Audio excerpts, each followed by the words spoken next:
ये वो दिन था जब एक बहुत ही खौफनाक नेचुरल डिजास्टर आने वाला था और इस डिजास्टर का निशाना एक ऐसा शहर था जहाँ के लोग खुद को खुदा समझते थे। आइलैंड पर बना ये शहर और इसमें मौजूद इंसानों की ये सिविलाइजेशन इस दिन तबाह होने जा रही थी। न सिर्फ यहाँ मौजूद बिल्डिंग्स बल्कि इनके तमाम आइलैंड्स के साथ साथ यहाँ बसने वाली पूरी सिविलाइजेशन ही एक ऐसी तबाही का निशाना बन चुकी थी जिसमें उनका नामो निशान भी मिट गया था। 11,000 साल पहले इस पूरी सिविलाइजेशन को खतरनाक सुनामी निकल गया था और वो भी सिर्फ एक ही रात के अंदर। ये कहानी है इंसानों की ऐसी सिविलाइजेशन की जिसको आज हम एटलांटिस के नाम से जानते हैं।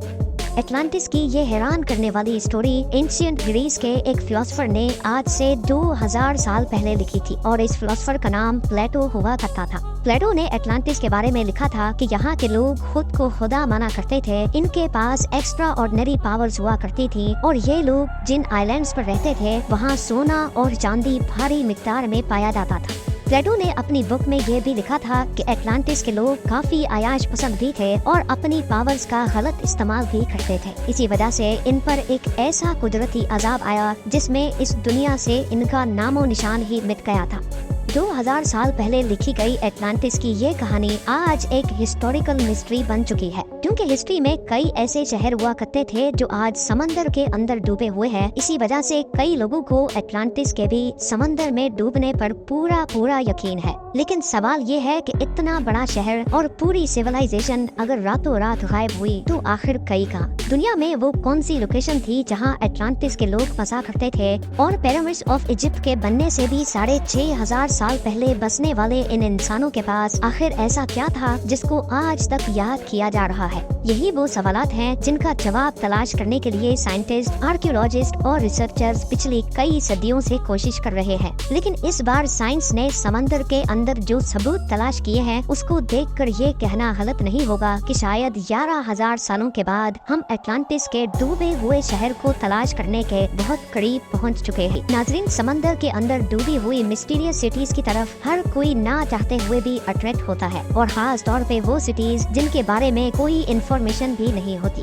इन मिस्टीरियस सिटीज में अगर सबसे टॉप पे किसी का नाम आता है तो वो नाम है एटलांटिस का। एटलांटिस को समंदर में तलाश करने के लिए एक्सपर्ट्स कई अटेम्प्ट्स कर चुके हैं। इनमें से एक अटेम्प्ट जापान के एक रिमोट आइलैंड के करीब किया गया था जो योनाकुनी के नाम से जाना जाता है। यहाँ मौजूद समंदर का पानी न सिर्फ खौफनाक है बल्कि इस जगह से अक्सर टाइफून्स भी निकलते हैं। साथ साथ यहाँ पानी के अंदर हैमर हेड शार्क्स के टोले भी मंडलाते देखे गए हैं। क्योंकि समंदर के इस खतरनाक हिस्से में डाइविंग करना डीप सी डाइवर्स के लिए एक बहुत बड़ा चैलेंज होता है। इसी वजह से काफी अरसे तक ये जगह एक्सपर्ट्स की नजरों से छुपी हुई थी। किहाटाइरो अराटाकी वो डाइवर है जिसने अपनी जान की परवाह किए बगैर योनाकुनी में डाइव किया था। इस डाइवर का कहना था कि जब मैं पानी के अंदर गया तो यहाँ पानी बिल्कुल क्रिस्टल क्लियर था और मैंने बॉटम पर एक अजीबो गरीब स्ट्रक्चर बना हुआ देखा। पहले तो अराटाकी ने समझा कि ये नॉर्मल पत्थर का पहाड़ है, लेकिन उसका शक यकीन में तब बदल गया जब उसने इस पहाड़ नुमा स्ट्रक्चर पर सीढ़ियों जैसे स्टेप्स बने देखे। इस डाइवर को ये समझ नहीं आ रहा था कि अगर ये नेचुरल पत्थर का पहाड़ है तो इसमें स्टेप्स क्यों बने हुए हैं। लेकिन जब अराटाकी इस स्ट्रक्चर को एग्जामिन करने के लिए मजीद नीचे गया तो उसने जो देखा वो उसके लिए यकीन करना काफी ज्यादा मुश्किल था। जी हाँ, ये पूरा स्ट्रक्चर 6 फुटबॉल फील्ड जितना बड़ा था और इसकी हाइट 8 स्टोरी बिल्डिंग जितनी ऊंची थी। इस अजीबोगरीब स्ट्रक्चर के बॉटम से लेकर टॉप तक स्टेयर्स बनी हुई थी और इस स्ट्रक्चर की हर साइड हैरत अंगेज तौर पे रेगुलर पैटर्न में बनी हुई थी।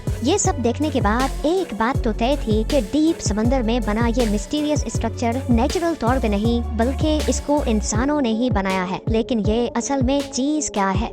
जब एक्सपर्ट्स को इस मिस्टीरियस स्ट्रक्चर के बारे में मालूम पड़ा तो उनका मानना था कि सिर्फ डाइविंग के जरिए हम इस स्ट्रक्चर के बारे में मजीद जानकारी हासिल नहीं कर सकते, लिहाजा अब वक्त था टेक्नोलॉजी इस्तेमाल करने का। एक्सपर्ट्स ने फैसला किया कि मॉडर्न सोनार टेक्नोलॉजी को इस्तेमाल करके योनाकुनी आइलैंड के आसपास समंदर को स्कैन किया जाएगा।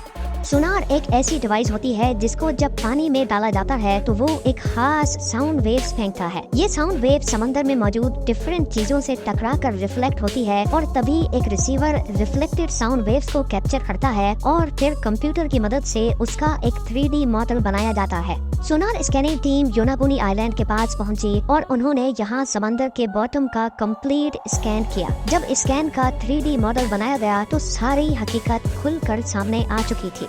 हजारों सालों के बाद इस मिस्टीरियस स्ट्रक्चर का लेआउट पहली बार इस 3D मॉडल में देखा जा रहा था और जो कुछ देखा जा रहा था उस पर यकीन करना काफी ज्यादा मुश्किल था। ये एक बहुत ही आलीशान, इंतहाई खूबसूरत और शानदार महल नुमा स्ट्रक्चर था। इस अमेजिंग डिस्कवरी ने पूरी दुनिया के आर्कियोलॉजिस्ट, जियोलॉजिस्ट और साइंटिस्ट को हैरान कर दिया था। हर कोई इस स्ट्रक्चर को देखने के लिए योनागुनी आइलैंड पहुंचने में लगा था, जिनमें एक marine geologist professor Masaki kimura भी थे। प्रोफेसर किमोरा ने जब इस स्ट्रक्चर को देखा तो उनका मानना था कि इसमें कोई शक नहीं है कि ये इंसानों का बनाया हुआ स्ट्रक्चर है, क्योंकि इसमें कुछ ऐसे फीचर्स भी थे जिससे ये साबित हो रहा था कि हजारों साल पहले जब ये स्ट्रक्चर पानी से बाहर हुआ करता था तो ये किसी अननोन सिविलाइजेशन के इस्तेमाल में था। इस स्ट्रक्चर में अंदर जाने का एक टनल भी बना हुआ था जो शायद इसकी मेन एंट्रेंस थी। इस एंट्रेंस और स्टेयर्स तक जाने का प्रॉपर रास्ता बना हुआ था। ये स्टेयर्स बाकायदा स्ट्रक्चर के टॉप तक जा रही थी और इसके टॉप पर बिल्कुल फ्लैट टेरेसेस बने हुए थे। इनमें से सबसे टॉप वाले टेरेस पर एक ऐसी चीज भी थी जिसको देखकर ये अंदाजा होता है कि यहाँ रहने वाले लोग हजारों साल पहले भी काफी मॉडर्न सोच रखते थे। जी हाँ, यहाँ एक ट्रायंगल शेप का पूल भी बना हुआ था जहाँ प्रोफेसर किमोरा के ख्याल से नहाने के बाद लोग यही टेरेस पर सन बात करते होंगे। ये टेरेसेस इतने बड़े हैं कि यहाँ हजारों लोग एक ही वक्त में खड़े हो सकते हैं।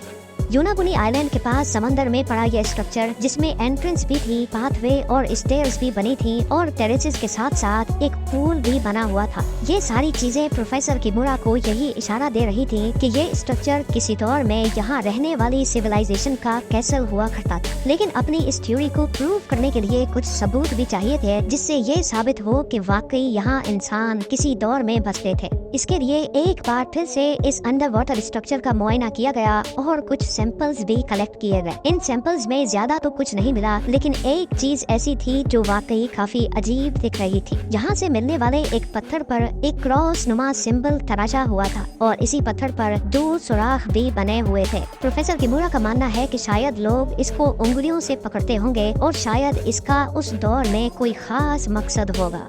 देखने में तो ऐसा मालूम होता है कि ये स्ट्रक्चर स्टोन ब्लॉक से बना हुआ है, लेकिन फॉरेंसिक डिटेल से मालूम पड़ा कि ये छोटे छोटे स्टोन ब्लॉक से नहीं बल्कि ये एक ही बहुत बड़ा पत्थर है। यानी इस एक बड़े पत्थर को तराश तराश कर इसका ये कैसल जैसा डिजाइन बनाया गया है। यहाँ से मिलने वाले आर्टिफैक्ट्स की कार्बन डेटिंग से मालूम पड़ा कि ये नमूने 8 से 10,000 साल पुराने हैं। यानी 10,000 साल पहले ये जगह पानी से बाहर होती थी और यहाँ इंसानों की ऐसी सिविलाइजेशन बसती थी जिसका अभी नामो निशान भी नहीं है। लेकिन क्या ये स्ट्रक्चर प्लेटो का बताया हुआ 11,000 साल पुराना एटलांटिस है? आप लोगों के प्यार भरे कमेंट्स का बेहद शुक्रिया। मिलते हैं अगली शानदार वीडियो में।